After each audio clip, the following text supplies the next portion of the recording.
दोस्तों, मेरे चैनल को ज़रूर सब्सक्राइब करें। आपका बहुत बहुत धन्यवाद।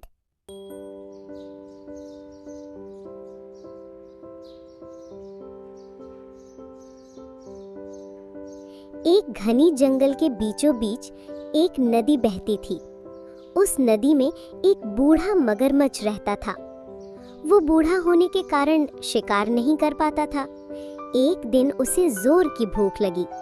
उसने सोचा, नदी के बाहर जाकर तो शिकार करना मुश्किल है, क्यों ना नदी में ही मछली पकड़कर पेट भर लूं। मेरे पास और कोई विकल्प भी नहीं है। ये कहकर मगरमच्छ नदी में चला गया। जैसे ही वो मछली पकड़ने लगा, मछली उसके हाथ से निकल जाती थी। बहुत कोशिश करने के बाद वो थक कर नदी के बाहर आ गया और जामुन के पेड़ के नीचे जाकर आराम करने लगा।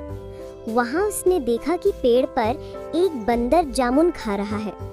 मगरमच्छ ने पूछा, बंदर भाई, तुम क्या खा रहे हो? जरा मुझे भी दोगे?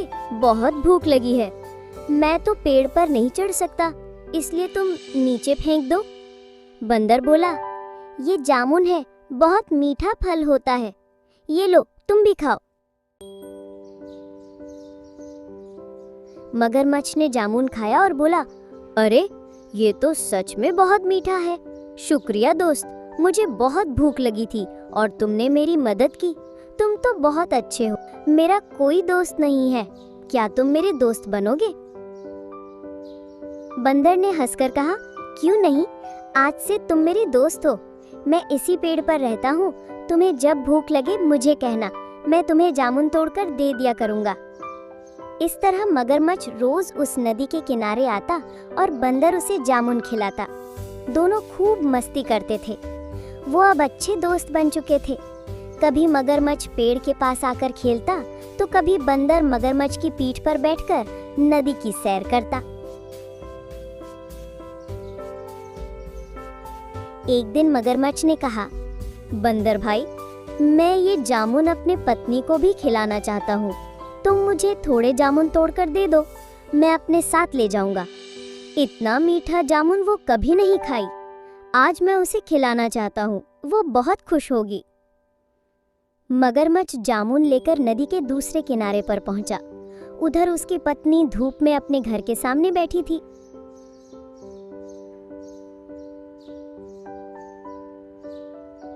उसने कहा, अरे देखो, मैं तुम्हारे लिए क्या लाया हूँ। ये जामुन है। ये मेरे दोस्त बंदर ने तुम्हारे लिए भेजा है। ये बहुत मीठा है। पत्नी ने खाकर कहा, अरे वाह, ये जामुन तो बहुत मीठे हैं, लेकिन कब तक ये जामुन खाकर गुजारा करोगे? सोचो, जो बंदर रोज ये फल खाता है वो कितना मीठा होगा। मैं सोच रही हूँ उसका दिल कितना मीठा होगा। बहुत दिनों से मैंने मांस का स्वाद भी नहीं चखा है। तुम मुझे उसका दिल लाकर दे दो ना, मैं उसका स्वाद लेना चाहती हूँ। नहीं, मैं ये कैसे कर सकता हूँ? वो मेरा दोस्त है, मैं उसके साथ धोखा कैसे कर सकता हूँ? अगर मैं उसका दिल ले आया तो वो मर जाएगा। पत्नी ने गुस्से में कहा, मुझे कुछ नहीं सुनना है। मुझे बस बंदर का दिल चाहिए, जो मुझे लाकर दो, वरना मैं अपनी जान दे दूंगी। मगरमच्छ मजबूर होकर बहुत दुखी मन से बंदर के पास पहुंचा ताकि उसे अपने घर ले जा सके।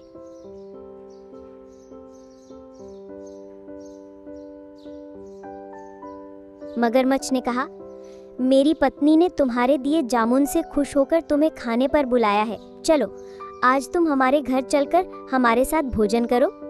बंदर ने खुशी से कहा, अरे वाह, ये तो बहुत अच्छी बात है। चलो, तुम मुझे अपने घर ले चलो। दोनों दोस्त मजे से जा रहे थे। रास्ते में बंदर ने पूछा, अच्छा दोस्त, तुम्हारी पत्नी खाने में क्या क्या बनाने वाली है? मगरमच्छ बोला, तुम्हें केले पसंद है ना, इसलिए वो केले की सब्जी, पूरी, खीर बनाएगी। बस तुम्हारे लिए सब कुछ तुम्हारी पसंद का ही है। बंदर बोला, वाह, आज तो बढ़िया दावत होगी, मजा आ जाएगा। मेरे मुंह में तो अभी से पानी आ गया। मगरमच्छ सोचने लगा कि अपनी पत्नी की असली इच्छा के बारे में बंदर को बता देना चाहिए। उसने कहा, बंदर भाई, मैं तुम्हें एक बात बताना चाहता हूँ। मेरी पत्नी तुम्हारा दिल खाना चाहती है। मुझे माफ कर देना दोस्त, अगर वो तुम्हारा दिल नहीं खाएगी तो मर जाएगी और मैं उसे बहुत प्यार करता हूँ। बंदर घबरा गया, लेकिन उसने तुरंत एक तरकीब सोची और बोला, अरे दोस्त, क्यों नहीं, मैं ज़रूर मेरा दिल दूंगा। पर तुमने पहले क्यों नहीं बताया? क्योंकि मैं अपना दिल पेड़ पर ही संभाल कर रखता हूँ। अब हमें वापस पेड़ पर जाना होगा ताकि मैं दिल लेकर आ सकूं। मगरमच्छ बोला, अरे मैं भी कितना पागल हूँ। अच्छा ठीक है, चलो हम चलकर तुम्हारा दिल ले आते हैं। जैसे ही वे पेड़ के पास पहुंचे, बंदर तुरंत पेड़ पर चढ़ गया और हंसते हुए बोला, अरे मूर्ख, क्या कोई दिल बाहर निकालकर भी जिंदा रह सकता है?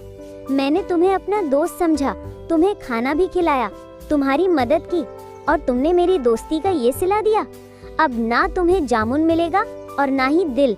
यहाँ से भागो और इस पेड़ के नीचे दोबारा मत आना।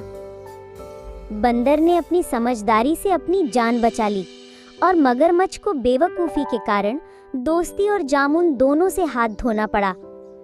सीख, हमें ये सीख मिलती है कि मुश्किल वक्त में घबराना नहीं चाहिए, बल्कि बंदर की तरह समझदारी से काम लेना चाहिए और कभी किसी मजबूरी में अपने दोस्त के साथ धोखा नहीं करना चाहिए।